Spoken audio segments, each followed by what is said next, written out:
नमस्कार, आप देख रहे हैं कंज्यूमर अड्डा और आपके साथ मैं हूं विपिन भाटा। आपका बहुत बहुत स्वागत है। और आज हम बात करेंगे पोस्ट दिवाली डिटॉक्स की। जी हाँ, क्योंकि दिवाली पर जमकर खाया। इस बार तो 2-1 साल बाद ऐसा मौका आया था कि फिर हम पीछे क्यों रहते, खुल के दिवाली मना रहे थे, पैंडेमिक की साए से दूर दिवाली मना रहे थे और ये सब तो होना ही था। तो इसमें कोई शक की बात नहीं है कि जमकर एंजॉय किया होगा, जमकर खाया पिया होगा। लेकिन देखिए जनाब, ये शरीर है और इसका ख्याल रखना पड़ता है। तो दिवाली हो गई, कोई बात नहीं, मजे कर लिए, लेकिन अब थोड़ा पोस्ट दिवाली डिटॉक्स भी जरूरी है। तो आज एक तो ये बातचीत करेंगे कि उसके लिए आप क्या कर सकते हो। दूसरा, ऋतु परिवर्तन भी हो रहा है, मौसम बदल रहा है। बहुत सारे लोगों को शिकायत हो रही है सर्दी, खांसी, जुकाम और हवा में जो इस वक्त है थोड़ा पॉल्यूशन की भी मात्रा, ठंड आती है तो बढ़ जाती है। वो सब चीजें आपको और हमें तकलीफ देती हैं। तो अभी तो ठंडों की शुरुआत है, लेकिन ये ठंड पीक करेगी, तकलीफें और बढ़ेंगी। और ठंड अच्छा मौसम होता है, सुहाना मौसम होता है, लेकिन स्वास्थ्य के लिहाज से बहुत सारी चीजों का ध्यान रखना पड़ता है। तो कैसे अपने आप को आने वाली ठंडों के लिए तैयार करना है, वो भी आज का फोकस रहेगा। तो आज यही सारी बातें हम करने जा रहे हैं और उसके लिए हमारे साथ कुछ खास मेहमान जुड़ रहे हैं कार्यक्रम में। इंद्रप्रस्थ अपोलो हॉस्पिटल के consultant pulmonary and chest doctor Nikhil Modi, Maharashtra सरकार के आयुर्वेद संस्थान के डायरेक्टर डॉक्टर के.आर. कोहली और न्यूट्री वेलबींग की dietitian in chief Alka Gangwani. आप सभी का बहुत बहुत स्वागत है। क्योंकि जस्ट दिवाली के बाद की हम बात कर रहे हैं तो शुरुआत इसी से कर देते हैं, जरा डिटॉक्स से, पोस्ट दिवाली डिटॉक्स से। तो अलका जी, आपसे ही शुरू करते हैं। आज दिवाली हो गई, इससे पहले भी आप हमारे शो पे आए थे, जम के खाया पिया होगा सब लोगों ने, ये हम उम्मीद कर रहे हैं। अब पोस्ट दिवाली डिटॉक्स, उसकी शुरुआत कैसे और कहां से की जाए? हाँ जी, दिवाली पे खूब खाया, खूब पार्टी किया और अब डिटॉक्स भी हमने डिटॉक्स के लिए डिटॉक्स भी किया। और अब जब आपने इतना खा लिया तो बॉडी का क्लेंजिंग तो इम्पॉर्टेंट है ही है।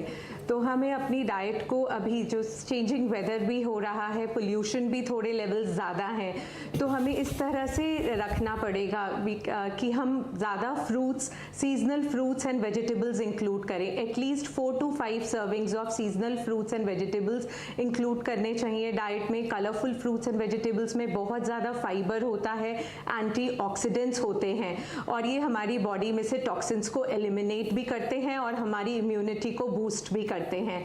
दूसरा, बहुत ज़्यादा हमें अपनी डाइट में लिक्विड्स का इंटेक इंक्रीज करना पड़ेगा, जैसे आप lemon water, coconut water, homemade soups. ये हमारी बॉडी में नेचुरली टॉक्सिन्स को रिमूव भी करते हैं और जब हमारा हाइड्रेशन लेवल अच्छा रहता है तो हमारा हाथ इधर उधर और खाने की तरफ भी नहीं जाता, क्योंकि हम लोग फिल जो होता है, फुलनेस की फीलिंग रहती है बॉडी में।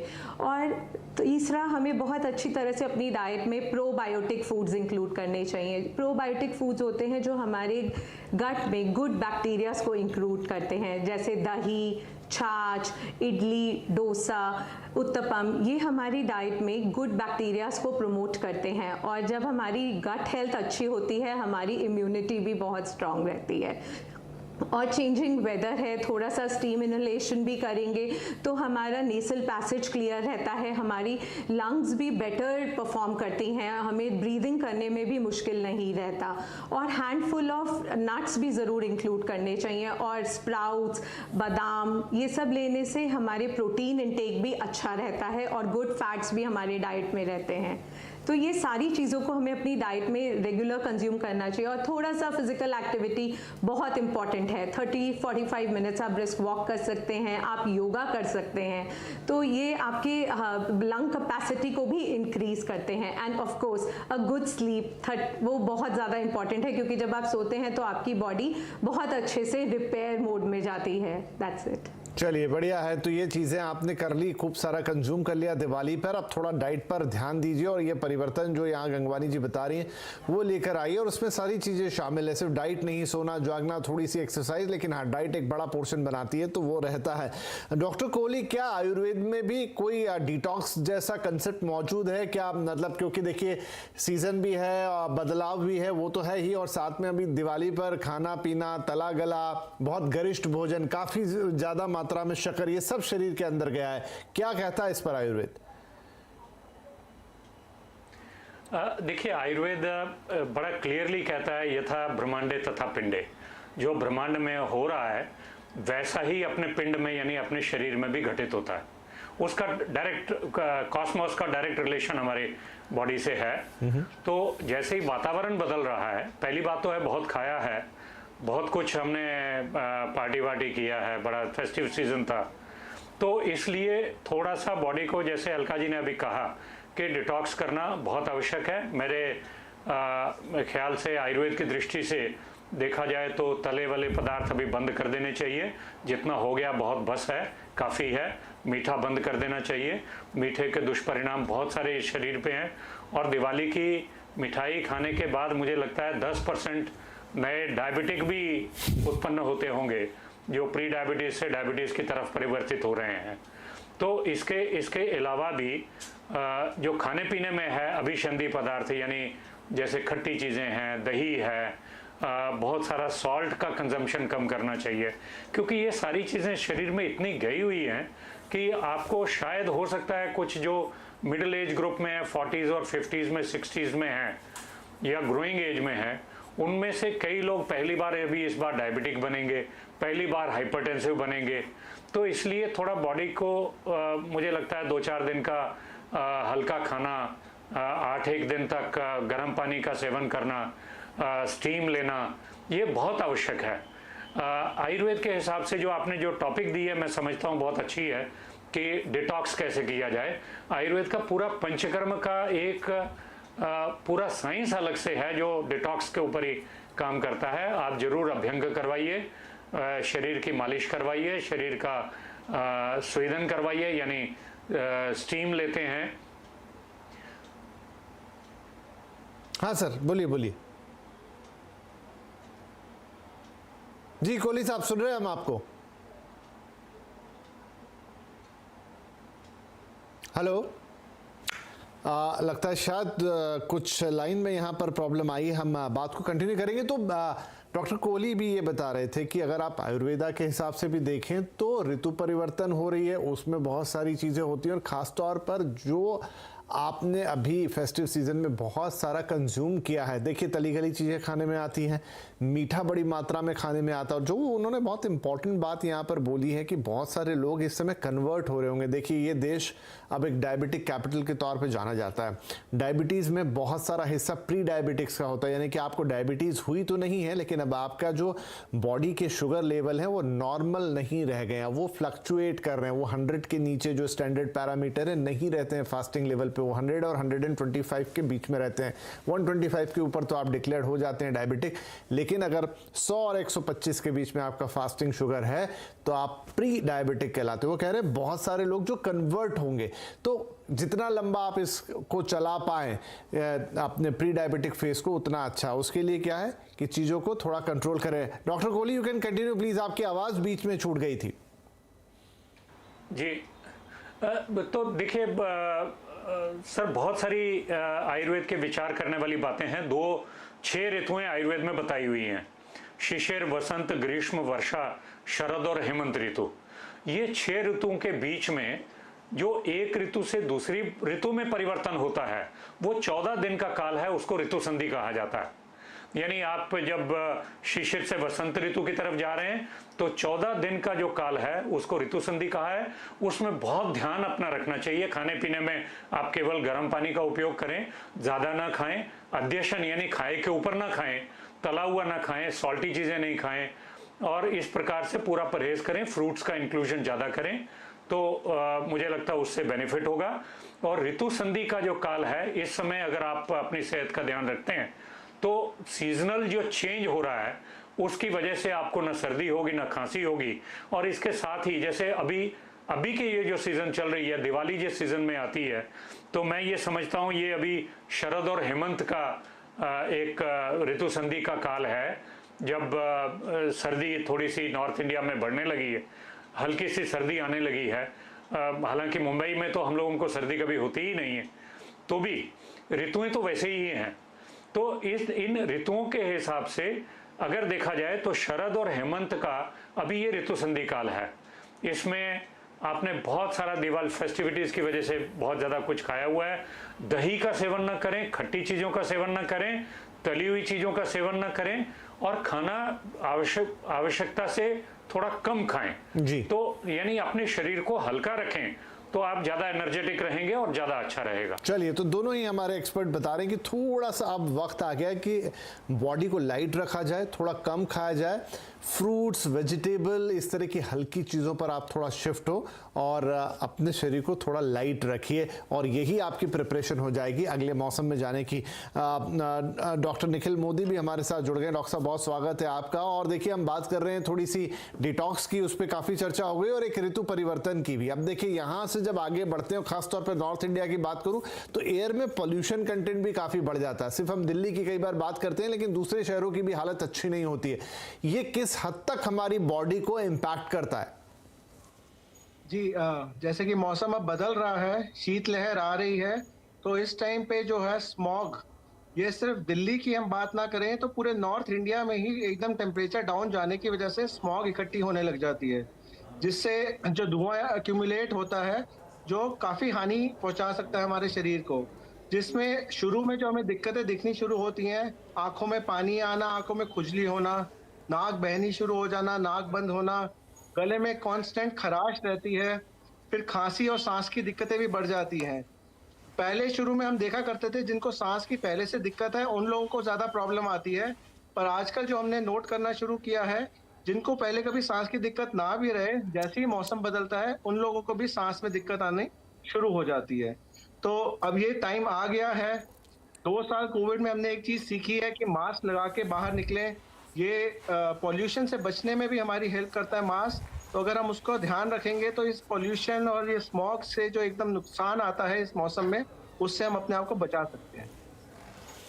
राइट, तो ये यहाँ पर कुछ चीज़ें हैं जिनका आपको ध्यान रखना है। अब देखिए, सारी चीज़ें मिली जुली हैं। आपने एक त्यौहार मना लिया, उसमें बहुत खान पान हो गया, अब ऋतु परिवर्तित हो रही है, उस हिसाब से अपने आप को चेंज करना है और साथ में ये जो पोल्यूशन वाला पॉइंट जुड़ जाता है, इससे अपने आप को बचा के रखना है। अलका जी, अब अगर हम थोड़ा यहाँ से आगे बढ़ें कि अब अपने आप को सर्दियों के पॉइंट ऑफ व्यू से हमें तैयार करना है, किस तरह की चीज़ों को धीरे धीरे हमें अपने खाने में बढ़ाना होगा? हाँ जी, वही हम बात करते हैं। अभी जैसे दिल्ली में भी पोल्यूशन लेवल्स थोड़े ज़्यादा हैं पोस्ट दिवाली, AQI लेवल भी बढ़ जाता है और स्मोक जो ये पोल्यूशन होता है, इससे कई लोगों को ब्रीदिंग प्रॉब्लम जिनको पहले रहती हैं उनको तो और ज़्यादा हो जाती हैं। और जो भी डॉक्टर साहब ने बोला, आंखों में पानी आना, गले में खराश होना, नोज़ ब्लॉक होना, ये सब भी शुरू हो जाता है। तो इसके लिए हमें अपनी, देखिए, इम्यूनिटी जो हमारी होती है वो नेचुरली अंदर से ही होती है। कोई एक मैजिक पिल या कोई नीडल तो है नहीं, कोई इंजेक्शन भी नहीं है जो हमारी इम्यूनिटी को नेचुरली बूस्ट कर दे। एक हेल्दी डाइट और लाइफस्टाइल हमारी इम्यूनिटी को बहुत हेल्प कर सकता है बूस्ट करने के लिए। इसके लिए बेस्ट है कि हम अपनी डाइट में colourful fruits and vegetables include करें। एटलीस्ट 4 to 5 सर्विंग्स लेनी चाहिए। और विटामिन सी से रिच फ्रूट्स जैसे आंवला, पपाया, मौसमी, जो भी सीजनल फ्रूट्स हैं वो हम अपनी डाइट में इंक्लूड करें, क्योंकि ये नेचुरली हमारे डिफेंस मैकेनिज्म को स्ट्रॉन्ग करता है। और जो हमारी 80% इम्यूनिटी तो आती ही हमारी गट हेल्थ से है। तो आपका डाइजेस्टिव सिस्टम स्ट्रॉन्ग हो, इसके लिए हमें ऐसा खाना खाना चाहिए जिससे हमारे गुड बैक्टीरियाज हमारी गट में स्ट्रॉन्ग हो। पैकेज्ड और प्रोसेस्ड फूड बिल्कुल ना सेवन करिए, इनमें बहुत ज़्यादा सॉल्ट एंड शुगर रहता है। और आप natural fermented food, sprouts, idli, dhokla, ये सारी चीज़ें अपनी डाइट में मैक्सिमम इंक्लूड करिए ताकि आपकी गट हेल्थ स्ट्रॉन्ग रहे। और हाइड्रेशन लेवल्स भी पूरा मेंटेन करिए। सूप्स इंक्लूड करिए, नारियल पानी, लेमन वाटर, ये भी सब लेने से हमारी सिस्टम बहुत स्ट्रॉन्ग रहता है। और स्टीम इनहेलेशन ज़रूर करिए, इससे नेज़ल पैसेज भी क्लियर रहता है और हमें सांस लेने में भी बहुत कोई कठिनाई नहीं रहती। और जिन लोगों को थ्रोट में प्रॉब्लम है, इचिंग रहती है, उन्हें ज़रूर नमक पानी से गरारे करने चाहिए। और हल्का खाना खाएं, 15 से 20 मिनट डेली सनलाइट का भी ज़रूर एक्सपोजर लें, क्योंकि इससे विटामिन डी लेवल्स इंक्रीज़ होते हैं और ये भी हमारी इम्यूनिटी को बूस्ट करते हैं। और कोशिश करके पैकेज प्रोसेस्ड फूड और जितनी भी सफ़ेद जैसे शुगर, सॉल्ट और मैदा से बनी हुई चीज़ें हैं, ये सब कुछ अवॉइड करिए डाइट में।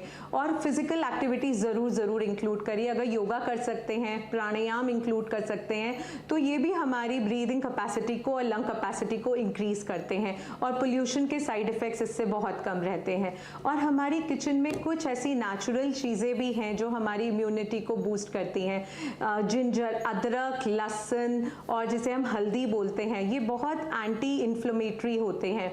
तो आप इन्हें अपने वेजिटेबल्स में, अपनी सब्जियों में हल्दी वाला दूध और जिंजर टर्मरिक टी, इस तरह की चीज़ों का सेवन करने से भी हमारी नेचुरल इम्यूनिटी बूस्ट होती है। ये जी। सब कुछ मैक्सिमम करने से हम वैसे स्ट्रांग रहेंगे। बिल्कुल। तो थोड़ा क्योंकि इम्यूनिटी में आयुर्वेदा के बारे में काफ़ी आयुर्वेदा में काफ़ी कहा गया इसके बारे में, और अक्सर हमारी डॉक्टर कोहली आपसे बातचीत होती रही है जब हम पीक ऑफ पेंडेमिक थे तब भी और अब भी, किस तरीके से हम अपनी इम्यूनिटी को और बेहतर कर सकते हैं, कोई क्रियाएं, कोई कर्म और कोई सेवन, या जैसे हम उस समय बात करते थे गिलोय का सेवन और तमाम दूसरे आंवला जूस का सेवन, क्या वो अभी भी कंटिन्यू किया जा सकता है? बिल्कुल बिल्कुल। देखिए, सबसे बड़ी बात है कि जो आयुष मिनिस्ट्री का गाइडलाइंस आई थी कोविड के लिए, उन्होंने कहा था नाक में तेल जरूर डालिए, वो थोड़ा सा वायरस को दूर रखेगा, इन्फेक्शन होने से कम रहेगा, क्योंकि नासा को रेस्पिरेटरी सिस्टम का प्रवेश द्वार कहा गया है। नासा और थ्रोट, मतलब नाक और थ्रोट दोनों का ध्यान रखना है। वैसे देखा जाए तो अणुतेल नस्य, यानी अणुतेल आपको किसी भी आयुर्वेदिक स्टोर पे मिल जाएगा। सुबह शाम 2-2 ड्रॉप अगर दोनों नॉस्ट्रिल्स में डालें तो आपको रेस्पिरेटरी प्रॉब्लम्स और चोकिंग, नेजल चोकिंग है या थ्रोट का प्रॉब्लम्स है, वो कम हो जाएगा, या नहीं अगर नहीं है तो शायद उससे बचाव भी कर सकेंगे। आपको गार्गल्स करने हैं, त्रिफला के काढ़े के आप काढ़ा बनाइए त्रिफला का, उसके गार्गल्स करिए सुबह और शाम, मुझे लगता है उससे भी बचाव बहुत सारा होगा। ये और भी ज़रूरी इसलिए है क्योंकि नॉर्थ इंडिया में पूरे स्मॉग है, पोल्यूशन है। ऋतु संधि का जो आयुर्वेद का कंसेप्ट था उससे भी एक स्टेप आगे जाके पोल्यूशन इतनी ज़्यादा है कि उसका भी ध्यान रखना ज़रूरी है। इन्हीं दिनों में देखिए तो आयुर्वेद का एक सबसे बड़ा प्रिस्क्रिप्शन है कि पंचकर्म का विरेचन इस काल में करना जरूरी है। विरेचन यानी हम लोग घी भी पिलाते हैं और उसके बाद जब पूरा काफ़ी सारा घी शरीर में चला जाता है मालिश और सेक करवा के, और वो टॉक्सिन्स को निकालने के लिए लूज मोशंस दिया जाता है, उसको विरेचन की क्रिया कही जाती है। 12 से 14 दिन इस क्रिया में लगता है, वो जरूर कराना चाहिए। इसमें आप अपने नज़दीकी पंचकर्म केंद्र में जाएं और ये करवाएं। और जैसे कि अभी आपने कहा कि जो कोविड की गाइडलाइंस में गुड़ूची था, अश्वगंधा था, बिल्कुल उसका प्रयोग कर सकते हैं। अदरक का बहुत सारा सेवन, अदरक और शुंठी, इन दोनों का बहुत सारा सेवन करना आवश्यक है। ये इस पूरे काल में, ये जो ऋतु संधि का काल है या आगे जो शीतकाल है, जो अपनी हेमंत ऋतु और शिशिर ऋतु आ रही है, इसमें अदरक, हल्दी, अश्वगंधा, गुड़ूची, इस प्रकार के इम्यूनिटी बढ़ाने वाले द्रव्य आपको बहुत बहुत आवश्यक हैं। और आप गाय के घी का जरूर सेवन करें, 1 चम्मच सुबह 1 चम्मच शाम को। ये अपने शरीर में जो सर्दियों में रुक्षता होती है, घी इटसेल्फ एक इम्यूनिटी बिल्डर है, बहुत सारी प्रॉपर्टीज इसमें हैं। तो घी को वैसे तो आयुर्वेद में कहते हैं कि संस्कारित घी हो तो और भी अच्छा है, लेकिन गाय के घी में अपने ही इतने गुण हैं कि वो अपने आप में भी इम्यूनिटी बढ़ाने वाला है। 1-1, 2-2 चम्मच सुबह शाम जरूर लें।